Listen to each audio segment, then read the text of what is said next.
বিশ্ব সংবাদে আপনাদের স্বাগত। সংবাদের শুরুতেই শিরোনাম, পরে বিস্তারিত। যুক্তরাষ্ট্র ইরান চরম উত্তেজনা, জানিয়ে দিব হাতে থাকা সর্বশেষ আপডেট সংবাদ। প্রথমেই শিরোনাম, ইরানের ব্যালিস্টিক মিসাইল শত্রুকে সমুচিত জবাব দিতে প্রস্তুত বলছে সেনাপ্রধান। আরও থাকছে খামেনিকে নতুন হুমকি ট্রাম্পের। জানাবো ভয়াবহ মুহূর্তে বিশ্ব, পারমাণবিক অস্ত্র ঘিরে নতুন শঙ্কা। আরও থাকছে ইরানের হাতে রাশিয়ার বিধ্বংসী অ্যাটাক হেলিকপ্টার। সর্বশেষ জানিয়ে দিব যুদ্ধক্ষেত্রে নিহত ৫৫,০০০ ইউক্রেনীয় সেনা।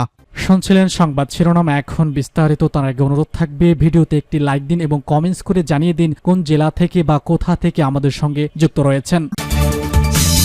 ইরানের ব্যালিস্টিক মিসাইল শত্রুকে সমুচিত জবাব দিতে প্রস্তুত। ব্যালিস্টিক মিসাইলের আধুনিকায়ন ও ক্ষমতা বৃদ্ধির মাধ্যমে ইরান প্রতিরোধ সক্ষমতাকে নতুন উচ্চতায় নিয়ে গেছে বলে মন্তব্য করেছেন দেশটির সশস্ত্র বাহিনীর chief of staff major general Abdur Rahim মোসাবি। তিনি বলেছেন, শত্রুকে সমুচিত জবাব দিতে ইরানের ব্যালিস্টিক মিসাইল প্রস্তুত আছে। বৃহস্পতিবার ইসলামী বিপ্লবী গার্ড কোরের একটি ক্ষেপণাস্ত্র ঘাঁটি উন্মোচনকালে তার সঙ্গে আইআরজিসি এরোস্পেস ফোর্সের কমান্ডার ব্রিগেডিয়ার জেনারেল মোসাবি উপস্থিত ছিলেন। জেনারেল আব্দুর রহিম মোসাবি বলেছেন, নিজস্ব প্রযুক্তিতে তৈরি ব্যালিস্টিক ক্ষেপণাস্ত্র কারিগরি সহ সব দিকের উন্নয়ন ঘটানোয় ইরান এখন যে কোনো সময়ের চেয়ে শক্তিশালী অবস্থানে রয়েছে। শত্রুর যে কোনো ধরনের আগ্রাসন মোকাবেলায় তেহরান পুরোপুরি প্রস্তুত রয়েছে উল্লেখ করে মোসাবি বলেন, গত বছরের জুনে ১২ দিনের যুদ্ধের পর ইরান সামরিক নীতিতে বড় পরিবর্তন এনেছে। আগের রক্ষণাত্মক অবস্থান থেকে সরে এসে এখন ইরান সমুচিত যুদ্ধ এবং শত্রুকে কঠোর জবাব দেওয়ার লক্ষ্যে আক্রমণাত্মক নীতি গ্রহণ করেছে। গত ১৩ জুন ইরান যখন যুক্তরাষ্ট্রের সঙ্গে পরমাণু আলোচনায় ব্যস্ত ছিল, তখন ইসরায়েল ও যুক্তরাষ্ট্র যৌথভাবে ইরানের উপর হামলা চালায়। এই সংঘাতের কথা উল্লেখ করে জেনারেল মোসাবি জানান, এই হামলায় অন্তত ১,০৬৫ জন ইরানি নিহত হয়েছিল। যুক্তরাষ্ট্র ইরানের পরমাণু স্থাপনাগুলোতে আঘাত এনেছিল। পাল্টা ব্যবস্থা হিসেবে ইরানও সে সময় ইসরায়েলের কৌশলগত এলাকা এবং পশ্চিম এশিয়া অবস্থিত আমেরিকার বৃহত্তম সামরিক ঘাঁটি ইউদিতে সফল হামলা চালিয়েছিল। বর্তমানে এই অঞ্চলে আবারও যুদ্ধের দামামা বাজছে। মধ্যপ্রাচ্যে মার্কিন নৌ ও বিমান বাহিনী নতুন করে মোতায়েন এবং ইরানকে দেওয়া হুমকির প্রেক্ষাপটে জেনারেল মোসাবি হুঁশিয়ারি দিয়ে বলেছেন, শত্রুর যে কোনো ভুল হিসাব নিকাশের তাৎক্ষণিক ও চূড়ান্ত জবাব দেওয়া হবে। তিনি স্পষ্ট করেন, ইরানি বাহিনী শত্রুর কৃত্রিম শক্তিকে ভীত নয় এবং তারা কেবল বিজয়ের কথাই ভাবছে। যে কোনো উস্কানির জবাবে ইরান প্রতিশোধকমূলক হামলা করতে পুরোপুরি প্রস্তুত। খামেনিকে নতুন হুঁশিয়ারি ট্রাম্পের। ইরানের সঙ্গে উত্তেজনার মধ্যে দেশটির সর্বোচ্চ নেতা আয়াতুল্লাহ খামেনিকে নতুন করে হুমকি দিয়েছেন মার্কিন প্রেসিডেন্ট ডোনাল্ড ট্রাম্প।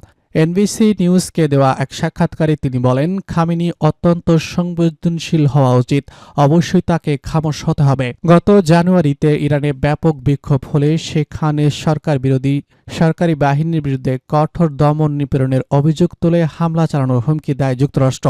এরই অংশ হিসেবে মধ্যপ্রাচ্যে যুদ্ধ বিমান বাহিনী রণতরী ছাড়াও বেশ কয়েকটি স্কোয়াড্রন মোতায়েন করেছে মার্কিন বাহিনী। তবে উত্তেজনা কমাতে মধ্যপ্রাচ্যের উদ্যোগ নেয় তুরস্ক।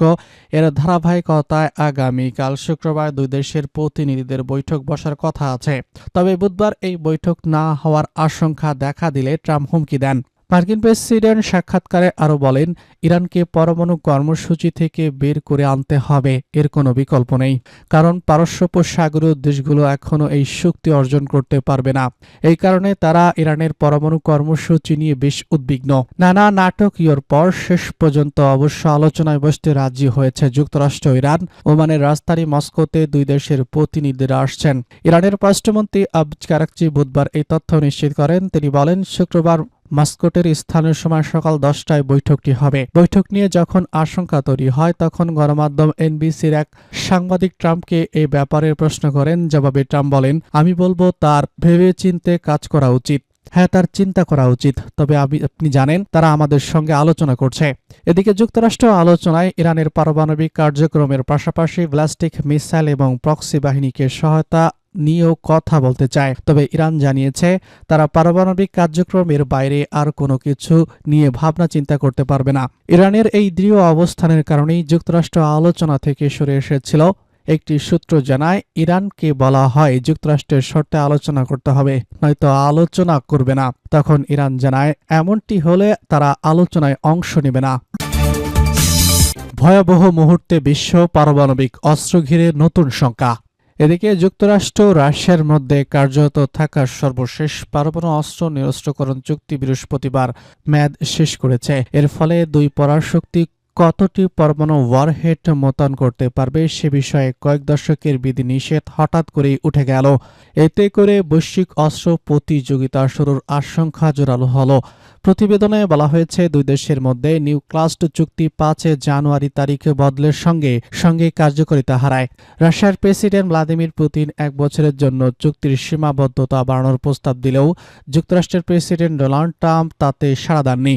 জাতিসংঘের মহাসচিব অ্যান্থনিও গুতেরেস একে আন্তর্জাতিক শান্তি ও নিরাপত্তার জন্য ভয়াবহ মুহূর্ত বলে অভিহিত করেছেন। তিনি দুই দেশেই দ্রুত আলোচনার টেবিলে বসার আহ্বান জানান।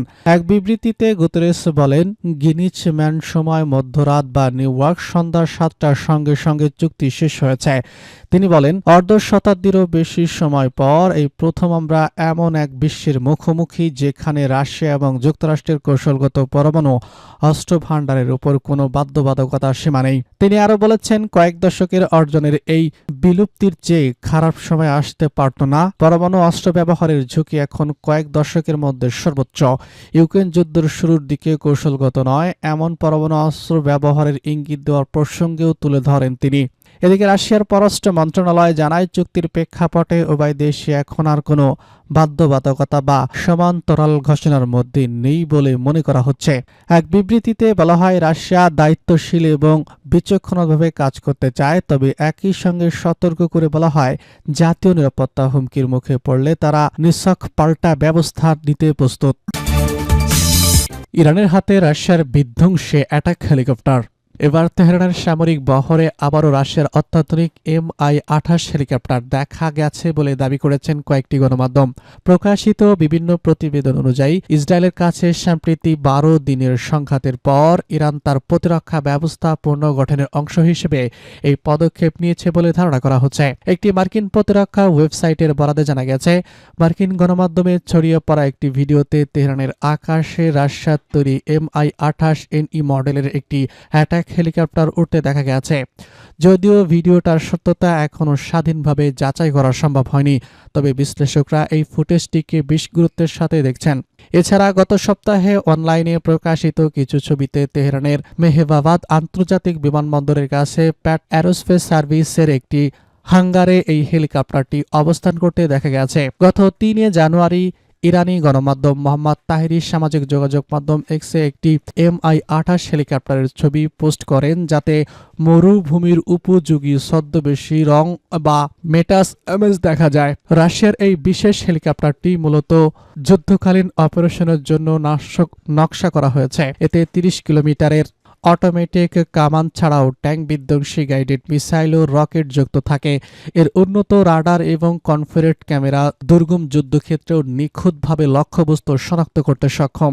চলতি বছরের জানুয়ারি মাসে রাশিয়া থেকে ইরানে অন্তত 5টি Mi-76 কার্গো বিমান যাতায়াতের তথ্য ফ্লাইট ব্যাংকিং ডেটায় ধরা পড়েছে।